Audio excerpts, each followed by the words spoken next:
Hello friends, welcome back to concept classes. आप सभी का स्वागत है। आज हम पौधों के बारे में कुछ महत्वपूर्ण प्रश्नों को देखेंगे, कुछ महत्वपूर्ण टॉपिक्स पे बात करेंगे। और सेशन शुरू करने से प्लीज़ पहले हमारे चैनल को लाइक, शेयर और सब्सक्राइब ज़रूर करें, क्योंकि इस चैनल पे आपको टीचिंग से रिलेटेड सारी इन्फॉर्मेशंस और उससे रिलेटेड स्टडी मटेरियल बिल्कुल फ्री ऑफ कॉस्ट मिलेगा। So please do subscribe. चलिए शुरू करते हैं हमारा आज का टॉपिक। पौधों को शुरू करने से पहले तो हम पौधे के विभिन्न भागों के बारे में जानकारी ले लेते हैं कि आखिर पौधे में उपस्थित कौन कौन से भाग होते हैं। तो जैसे कि आप इस चित्र में देख रहे हैं, पौधे का कुछ हिस्सा ज़मीन से बाहर है और कुछ हिस्सा ज़मीन के अंदर है। इसी के आधार पर पौधे को हमने दो भागों में विभाजित किया है। एक तो इसको बोलते हैं जड़ तंत्र, ठीक है, जो कि ज़मीन के अंदर रहता है, रूट सिस्टम या जड़ तंत्र बोला जाता है। और जो भाग ज़मीन के बाहर होता है इसको बोलते हैं शूट सिस्टम, ठीक है। तो ये दो तंत्र हमारे पौधों में उपस्थित होते हैं, दो तंत्रों के आधार पे विभाजित किया गया है। जड़ तंत्र हमेशा ज़मीन के नीचे रहेगा, वायु के असंपर्क में रहता है। तो क्वेश्चन आपसे ये भी पूछ लिया जाता है कि पौधे का कौन सा तंत्र है जो कि वायु के संपर्क में नहीं रहता है। तो जो जड़ तंत्र है या जो जड़ें हैं ये वायु के संपर्क में नहीं होती हैं, ठीक है। और जो शूट सिस्टम होता है या जो तना होता है ये हमारा वायु के संपर्क में होता है। तने में बहुत सारी चीज़ें उपस्थित होती हैं, जैसे फूल, बीज, पत्ते, तना, फल, ये सब आपका जड़ तंत्र में शूट सिस्टम में आता है, ठीक है। तो आज हम इसी के बारे में डिस्कस करेंगे कि जड़ों में आखिर जड़ों का कार्य क्या है, जड़ का रूपांतरण कौन कौन सी परिस्थितियों में हो जाता है और तनों का रूपांतरण कौन कौन सी परिस्थितियों में हो जाता है। तो इसके बारे में हम आज सब ये डिस्कस करेंगे। तो सबसे पहले तो पौधे का कार्य समझ लेते हैं कि हमारे जीवन में पौधों का महत्व कहाँ है। तो जैसे ही पौधे का समझ सुनने में आता है तो हमारे दिमाग में एक ही चीज़ सबसे पहले जो स्ट्राइक करती है वो है भोजन, ठीक है। पौधे का जो सबसे पहला कार्य, मानव ने भी अपने जीवन में पौधे का जो सबसे पहला इस्तेमाल किया था वो भोजन के रूप में ही किया था, ठीक है।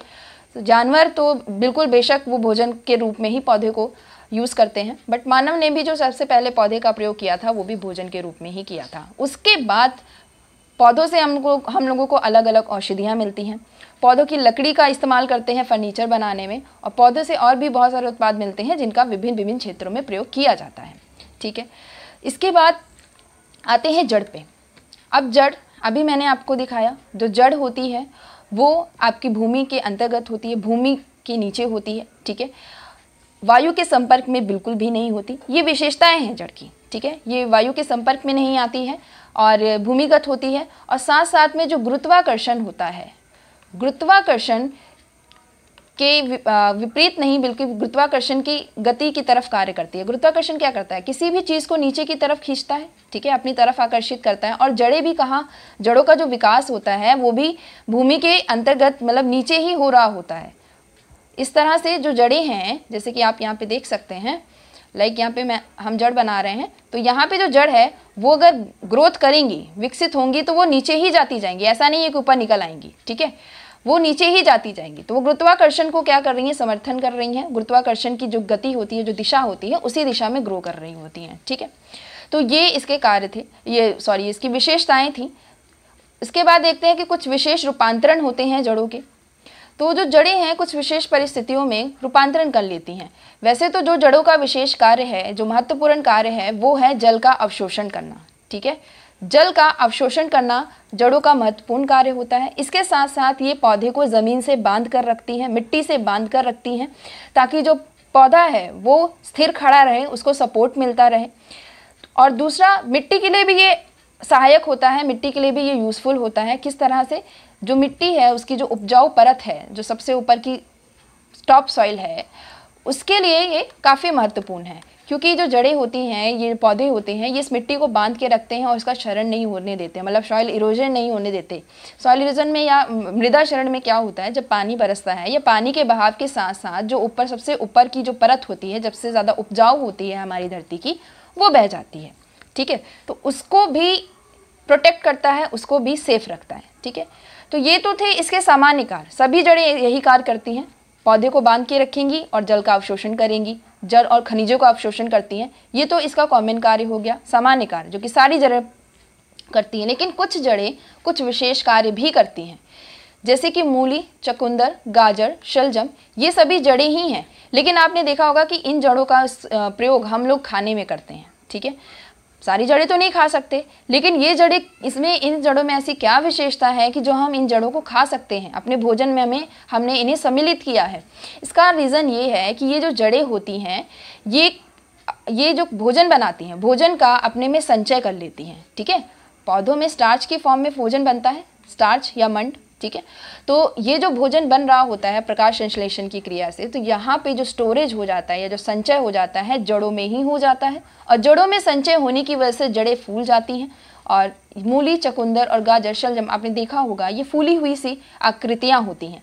ठीक है, तो ये जो जड़ें हैं इसीलिए इनको भोजन में प्रयोग किया जाता है, खाने में इनका प्रयोग होता है। ये कुछ विशेष रूपांतरण हैं जो कि सभी जड़ों में नहीं देखने को मिलेंगे आपके, इन्हीं विशेष जड़ों में आपको इस तरह का रूपांतरण देखने को मिलता है। नेक्स्ट है तना। तो तना मैंने अभी आपको बताया कि ये वायव्य भाग होता है। ठीक है, मिट्टी से ऊपर होता है, और बहुत सारी ऐसी जड़ें होती हैं जो कि तने ऐसे होते हैं जो कि ज़मीन के अंदर भी उपस्थित होते हैं, इन्हें अंतर्गत तना बोलते हैं। ये विशेष रूपांतरण है। ठीक है, पहले तो सामान्य तनों की बात कर लेते हैं कि आखिर तने का सामान्य कार्य क्या होता है। तो तने का सामान्य कार्य ये होता है कि ये फल, फूल, पत्ती, इन सब का विकास होता है तने से, और उसके साथ साथ तना जो अवशोषित जल होता है, जो जड़ें अवशोषित कर लेती हैं जल को, उसको पौधे के विभिन्न भागों में भेजता है। ठीक है, जो जड़ अवशोषित होता है, जो पानी अवशोषित करता है या जो जल अवशोषित करती हैं जड़ें, उन्हें ये अवशोषित करके पौधे के विभिन्न भागों में भेजता है। तो ये एक सामान्य कार्य है तने का। और साथ साथ में जो प्रकाश संश्लेषण से भोजन बनता है पत्तियों में, उसे भी पौधे के विभिन्न भागों में पहुंचाने का कार्य तना ही करता है। ये तने का सामान्य कार्य है। ठीक है, सारे तने ये सामान्य कार्य करते हैं, लेकिन कुछ विशेष रूपांतरण हो जाते हैं, जैसे कि भूमिगत तने। भूमिगत तनों में आपका जो उदाहरण है वो है आलू। ठीक है, अब इसमें क्या होता है, यहाँ पे तने क्या कर रहे हैं, अभी हमने जड़ों की बात की थी, तो वो जो विशेष जड़ें थी वो भोजन का अवशोषण कर रही थी। वैसे ही कुछ भूमिगत तने जो होते हैं वो भोजन का अवशोषण कर लेते हैं और उसे हम खाने में प्रयोग करते हैं। जैसे कि आलू आपका एक भूमिगत तना है। बहुत से लोगों को लगता है कि जो आलू है वो जड़ है, नहीं, आलू जड़ नहीं है, आलू एक तना है। ठीक है, तो ये जो तना होता है इसको हम अपने डेली जो भोजन खाते हैं उसमें कहीं ना कहीं महत्वपूर्ण रोल प्ले करता है आलू। ठीक है, तो आलू का यूज़ किया जाता है। आलू जो है एक भूमिगत तना है। उसके बाद प्याज, जो प्याज होता है, प्याज का आपने एक तना देखा हो, बहुत से लोगों ने देखा भी है लेकिन वो जानते नहीं कि वो तना है। ठीक है, प्याज जो होता है, प्याज के नीचे एक डिस्क होती है, सफ़ेद कलर का जो डिस्क होता है पतला सा, बस वही उसका तना होता है। बहुत ही पतली सी डिस्क की तरह तना होता है, इसीलिए इसको डिस्क भी बोला जाता है। ठीक है, उसी से रोम निकले होते हैं जो कि जड़ें होती हैं उसकी। तो ये जो पोर्शन होता है यही तना होता है प्याज का। उसके बाद गन्ने की बात करते हैं। गन्ने भी एक तना है और शर्करा का प्रचुर स्रोत है। गन्ना स्वयं में एक तना है पूरा, और ये शर्करा का प्रचुर स्रोत है, क्योंकि इसमें जो भोजन है वो अवशोषित हो रहा है। जैसे कि आलू की बात की थी मैंने, तो आलू में भी जो भोजन है वो संचित होता है तने में। उसी तरह गन्ने में जो शर्करा है या जो भोजन तैयार होती है, भोजन संचित होता है, वो भी तने में संचित होता है। शर्करा क्या है? शर्करा एक कार्बोहाइड्रेट है। मंड भी एक कार्बोहाइड्रेट है, स्टार्च मतलब वो भी एक कार्बोहाइड्रेट है। ठीक है, तो ये आपकी कुछ तने हैं जिनका विशेष रूपांतरण है यहाँ पे।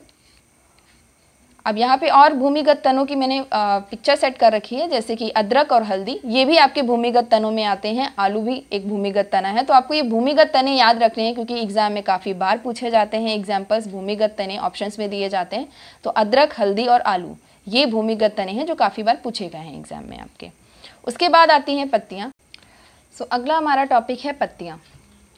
पत्तियों के बारे में कुछ पहले सामान्य चीज़ें जान लेते हैं, फिर उसके बाद इसके रूपांतरण की बात करेंगे। तो पहली बात, तो पत्तियों को किचन ऑफ प्लांट भी बोला जाता है। ठीक है, क्यों बोला जाता है? क्योंकि पत्तियों में ही प्रकाश संश्लेषण की क्रिया होती है और भोजन का निर्माण होता है। ठीक है, हमारे घरों में कहाँ भोजन का निर्माण होता है? किचन में। और पौधों में भोजन का निर्माण पत्तियों में हो रहा होता है। ठीक, तो पत्तियां जो हैं इन्हें किचन ऑफ प्लांट भी बोला जाता है, सेकंड नेम से जाना जाता है। और जो क्लोरोफिल है, प्रकाश संश्लेषण क्यों हो रहा होता है? क्योंकि पत्तियों में क्लोरोफिल उपस्थित होती है। क्लोरोफिल क्या करता है? सूर्य की रोशनी, पानी मतलब जल और CO2 की उपस्थिति में क्लोरोफिल में निर्माण हो रहा होता है स्टार्च का। ठीक है, तो इसलिए पत्तियां बहुत ही महत्वपूर्ण भाग हैं पौधों के लिए। ठीक, अब यहाँ पे रूपांतरण की बात कर लेते हैं। तो पत्तियों का तो ये मुख्य कार्य हो गया कि ये क्या करती हैं, प्रकाश संश्लेषण की क्रिया करती हैं और भोजन का निर्माण करती हैं। ठीक है, हमारे जीवन में पत्तियों का क्या प्रयोग है, तो पत्तियों का प्रयोग खाने में किया जाता है, जैसे पालक, मेथी, सरसों, धनिया, इन सभी पौधों की जो पत्तियां हैं वो हम अपने भोजन में प्रयोग करते हैं और ये पोषक तत्वों से भरपूर होती हैं। ठीक है, जिस पोषक तत्व इसमें भरपूर होते हैं। और जनरली जो चाय की पत्तियां हैं उसका भी प्रयोग हम लोग क्या करते हैं, चाय बनाने में किया जाता है, जो कि हिंदुस्तान में तो दिन की शुरुआत ही चाय से होती है, तो उसके लिए भी बहुत महत्वपूर्ण भाग है पत्तियां। ठीक है, अगर ये पत्तियां ना हो तो हमारे दिन की शुरुआत काफ़ी लोगों की अच्छी नहीं होगी। खैर, अब पत्तियों के विनेशंस की बात कर लेते हैं। विनेशन मतलब नाड़ी तंत्र होता है इसमें भी। तो यहाँ पे आप देख रहे होंगे दो टाइप के विनेशन होते हैं, पैलर विनेशन और रेटिकुलेट विनेशन। आपको यही नाम याद करना पड़ेगा। ठीक है, पैलर विनेशन में आप यहाँ पे देख रहे होंगे ये जो वेन्स हैं ये ऐसे गई हैं, इस तरह से पैलर गई हैं, समांतर गई हैं एक दूसरे के। ठीक है, तो इस तरह की जो विनेशन उपस्थित होता है इसे बोलते हैं पैलर विनेशन। और इसके पीछे दूसरा पत्तियां आप देख रहे हो जिसे रेटिकुलेट विनेशन बोला जाता है। इसमें क्या रहती हैं, पत्तियां अल्टरनेट गई होती हैं, इस तरह से, सॉरी, जो वेन्स होती हैं वो इस तरह से गई होती हैं। ठीक है, इसे बोलते हैं रेटिकुलेट विनेशन। तो ये रेटिकुलेट विनेशन और दो तरह के आपको तंत्र इसमें मिलते हैं, नाड़ी तंत्र मिलते हैं पत्तियों में, रेटिकुलेट और पैलर। आपको ये याद रखने हैं। और ये भी याद रखना है कि जो पैलर विनेशन है या समांतर विनेशन है, इसमें जो नाड़ियाँ गई होती हैं वो समांतर गई होती हैं एक दूसरे के, और रेटिकुलेट में अल्टरनेट गई होती हैं। उसके बाद देखते हैं जड़। चलिए देखते हैं जड़ के कुछ और विशेषताएं जो कि जड़ और तनों में दोनों में मिलती हैं। तो इस टॉपिक पे हम लोग दोनों की विशेषताओं की कुछ बात करेंगे। तो पहले तो आपको यहाँ सामने चित्र में बीज दिख रहा होगा। ठीक है, बीज के दो भाग होते हैं, प्रांकुर और मूलांकुर। जो प्रांकुर होता है उससे विकास होता है तने का। ठीक है, जो तने का विकास होता है वो प्रांकुर से होता है और जो जड़ का विकास होता है मूलांकुर से होता है। ठीक, तो इसी के आधार पर तना तो हमेशा प्रांकुर से ही विकसित होता है, लेकिन बहुत सारी ऐसी जड़ें हैं जो कि मूलांकुर से विकसित नहीं होती हैं। ठीक है, मूलांकुर से ना विकसित होकर पौधे के किसी अन्य भाग से विकसित हुई होती हैं। तो इसी के आधार पर पौधों की जड़ों को दो भागों में विभाजित किया गया है, मूसला जड़ या फिर टैप रूट, और दूसरा है अपस्थानिक जड़ें या एडवेंटिशियस जड़ें।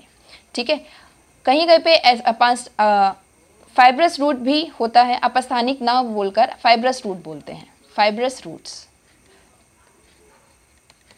ठीक है, तो फाइब्रस जो रूट्स हैं वो अपस्थानिक जड़ों के अंदर ही आती हैं।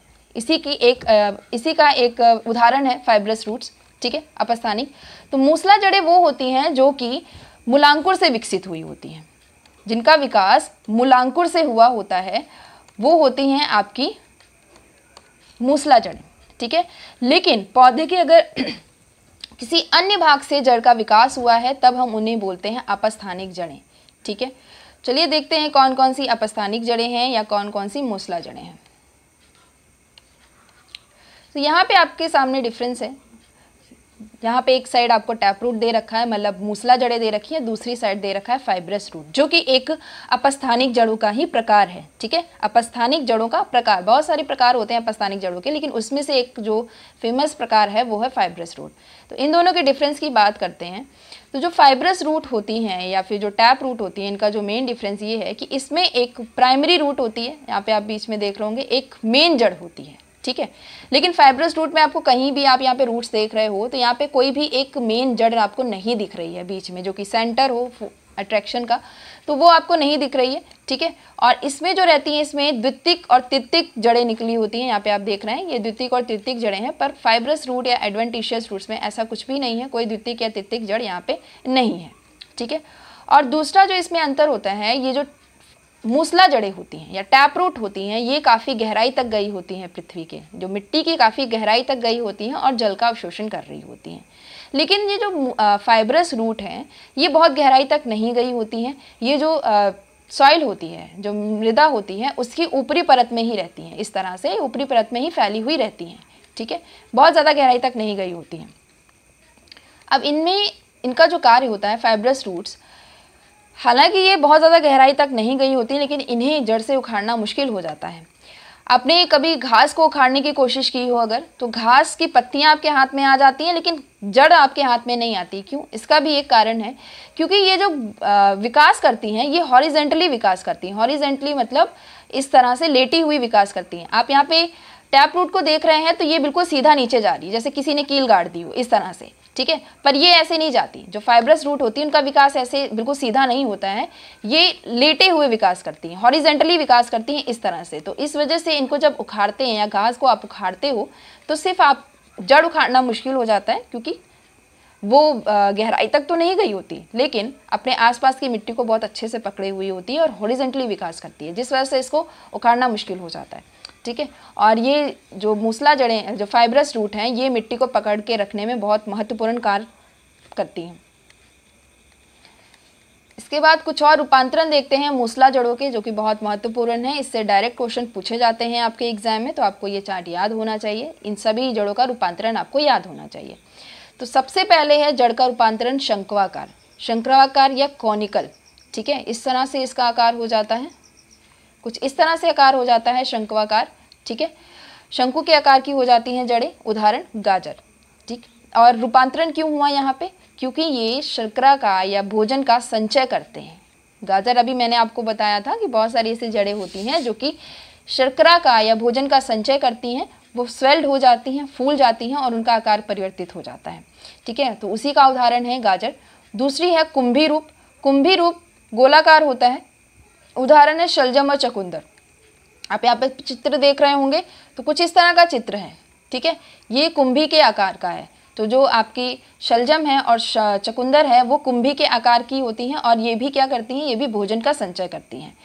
तीसरा जो रूप है तरकु रूप या फ्यूजीफॉर्म, ये मोटी और लंबी होती है, जैसे मूली। अच्छा ये देखिए, ये कॉनिकल नहीं है, मतलब ये शंक्वाकार नहीं है। इसका आकार कुछ इस तरह से रहता है, ऊपर से पहले पतली रहेगी, फिर बीच में मोटी हो जाएगी आके, और फिर उसके बाद ये पतली हो जाती है, इस तरह का होता है। लेकिन गाजर का आकार आप देखेंगे तो पूरी इस तरह से रहती है, ठीक है, कॉनिकल रहती है, ऊपर से बिल्कुल चौड़ी रहेगी और फिर नीचे आते आते संकलित होती जाती है, ठीक है। बट गाजर इस तरह से नहीं करती है, गाजर ऊपर से पहले पतली रहती है, फिर बीच में आके मोटी हो जाती है और फिर उसके बाद पतली हो जाती है। तो इस तरह का जो आकार रहता है, इस आकार को बोलते हैं तरकु रूप, ठीक। तो तरकु रूप किसका होता है? मूली का होता है। ये भी भोजन का संचरण करती है। एक आपकी अलग से यहाँ पे दे रखा है मूसला जड़, तो ये न्यूमेटोफोर। न्यूमेटोफोर में एक्चुअली इसमें होता क्या है, जैसे कि आप यहाँ पे चित्र में देख रहे हैं, ये जड़ें थोड़ी सी ज़मीन से बाहर निकल आती हैं, ठीक है। पौधे की ये जो जड़ें हैं ये ज़मीन से बाहर निकल आती हैं। क्यों? श्वसन के लिए, श्वसन के लिए ज़मीन से ऊपर आ जाती हैं। और आपको एग्जाम्पल किस में मिलेगा? रिजोफोरा में, रिजोफोरा में ये एग्जाम्पल है आपका। रिजोफोरा जो होता है उसकी जो जड़ें हैं वो ऊपर ज़मीन से ऊपर उठाती हैं ताकि श्वसन की क्रिया कर सकें, ठीक है। ऐसी जड़ों को बोला जाता है न्यूमेटोफोरा। ये बहुत इंपॉर्टेंट है आपके एग्जाम के पॉइंट ऑफ व्यू से। इसके बाद देखते हैं अपस्थानिक जड़ों का रूपांतरण। अभी मैंने आपको बताया था अपस्थानिक जड़ें वो होती हैं जो कि मूलांकुर के अलावा किसी और भाग से विकसित हुई हो। अभी मैंने आपको फाइब्रस रूट बताई थी। फाइब्रस रूट तने से विकसित होती है, ठीक है। जो फाइब्रस रूट है वो तने से विकसित होती है, ये याद रखिएगा। उसके बाद कुछ जड़ें हैं, इनका रूपांतरण देखते हैं। रेशेदार जड़ें, रेशेदार जड़ें आपको प्याज में मिलती हैं। प्याज तो सबके घर में उपस्थित ही होता है, अवेलेबल होता है, ज़रूर देखिएगा, ठीक है। उसमें रेशेदार जड़ें उपस्थित होती हैं। उसके बाद है सकिंग रूट्स या चूसन रूट्स, ये अमर बेल में होती हैं। अब देखिए अमर बेल एक पैरासाइटिक प्लांट भी इसको बोला जाता है। पैरासाइटिक मतलब किसी दूसरे पौधे पर ये विकास करता है और उससे पोषक तत्व लेता है और उस पौधे को हानि पहुंचाता है, ठीक है। अमर बेल को एक और नाम से जाना जाता है कसकटा। आपको ये भी याद रखना है, कसकटा, इस नाम से भी क्वेश्चन पूछा गया है। सो अमर बेल एक पैरासाइटिक या एक परजीवी पौधा है, क्योंकि ये दूसरे पौधे पे जाकर क्या करता है, अपना विकास करता है, उससे पोषक तत्व लेता है और उस पौधे को हानि पहुंचाता है, ठीक है। तो ये आपका सकिंग रूट्स उपस्थित होती हैं इसमें। उसके बाद पत्तेदार जड़ें होती हैं ब्रायोफाइटा में। ब्रायोफाइटा एक पत्ता ही रहता है, ठीक है, और इसी पत्ते से क्या होती है, इस तरह से जड़ें निकली होती हैं, तो इन्हें पत्तेदार जड़ें बोला जाता है। दूसरा है आपका मोनिफॉर्म जड़ें। मोनिफॉर्म जड़ें अंगूर में होती हैं। ये क्या करती हैं, ये लिपटने का कार्य करती हैं। ये जो भी सपोर्ट होता है उससे क्या होती हैं, उससे स्पाइरल की तरह घूम घूम के लिपट जाती हैं ताकि सपोर्ट मिल सके। इसके बाद है ऊपरी रोहण जड़ें। ऊपरी रोहण जड़ें फर्न में उपस्थित होती हैं। चढ़ने वाली जड़ें या क्लाइंबर बोला जाता है पान के पत्ते में। आपने देखा होगा बहुत सारे ऐसे पत्ते हैं, बहुत सारे ऐसे पौधे होते हैं जो कि दीवार की सहायता से ऊपर चढ़ते चले जाते हैं, ठीक है। और जैसे कि घरों में बहुत सारे लोग लगाते हैं, जैसे कद्दू का पेड़ हो गया, ठीक नहीं, कद्दू का पेड़ नहीं, लौकी का जैसे पेड़ हो गया, ठीक है, तरोई का पेड़ हो गया। तो ये सारे जो पेड़ होते हैं, ये जो जड़ें, पहली बात तो पेड़ नहीं होती, बेल होती है ये, ठीक है। तो ये चढ़ने वाली, ये जब ऊपर चढ़ते जाते हैं तो इनकी जड़ें क्या करती हैं, इनकी चढ़ने में सहायता भी करती हैं, क्योंकि जो भी सपोर्ट मिलता है इनको, उससे क्या होती हैं, उससे चिपकती नहीं है, एक तरह से उसकी तरफ घूम जाती हैं, उसी जो भी सपोर्ट होता है उसी की तरफ इस तरह से रोल हो जाती हैं और चिपकने का कार्य करती हैं। तो जो पौधा होता है, जो बेल होती है, उसको चढ़ने में सहायता मिलती है, ठीक है। तो ये जो चढ़ने वाली जड़ें होती हैं, आपका उदाहरण है पान के पत्ते। पान के पत्ते के अलावा मैंने आपको बहुत सारे एग्जांपल्स दिए इसके, जैसे कि अभी मैंने तरोई बताया, लौकी बताया, तो ये सारे इसके उदाहरण हैं। इसके बाद देखते हैं पौधे के अन्य भाग। तो पौधे के ऐसे भाग जो कि सामग्री, पौधे के वो भाग जिसको खाने में यूज़ किया जाता है, ठीक है। फल तो खाते ही हैं, हमें पता ही है, फल तो खाने में प्रयोग किया, लेकिन फल के अलावा भी और भाग है जिसको खाने के तौर पे प्रयोग किया जाता है, जैसे कि आम, केला, संतरा, ये फल हैं। बीज, गेहूँ, चावल, मक्का, ये हम लोग हमारे डाइट का, हमारे भोजन का, गेहूँ और चावल तो हम डेली खाते हैं, ठीक है, बहुत मुख्य आधार है हमारे भोजन का, तो ये बीज होते हैं। जड़ें जो खाई जाती हैं, पहले भी बात कर चुके हैं, गाजर, चुकंदर, मूली, ये जड़ें हम लोग अपने भोजन में इस्तेमाल की जाती हैं हमारे। पत्तियां, सरसों, पालक, मेथी, और तने जो यूज़ किए जाते हैं, गन्ना, प्याज और आलू, ये तने हैं जो खाए जाते हैं। इसके अलावा भी मैंने आपको भूमि कुछ तने बताए थे, जैसे अदरक हो गया, ठीक है, अदरक, हल्दी, इन सब का प्रयोग भी हम अपने भोजन में करते हैं। चलिए आज के लिए हम इतना काफ़ी है। नेक्स्ट क्लास में हम इससे आगे पढ़ेंगे, पौधों के बारे में ही पढ़ेंगे। कुछ और रूपांतरण इसमें अभी बचे हुए हैं जिनके बारे में हम लोग अपनी नेक्स्ट क्लास में डिस्कस करेंगे। तब तक आप इन चैप्टर्स को रिवाइज करिए और इससे नोट्स बनाइए। प्लीज़ नोट्स ज़रूर बनाइएगा, क्योंकि ये बहुत हेल्पफुल रहते हैं आपके एग्जाम के पॉइंट ऑफ व्यू से, और जब आप लिखते हैं तो आपको याद भी हो जाता है बहुत अच्छे से, तो ज़रूर नोट्स बनाइए। Thank you.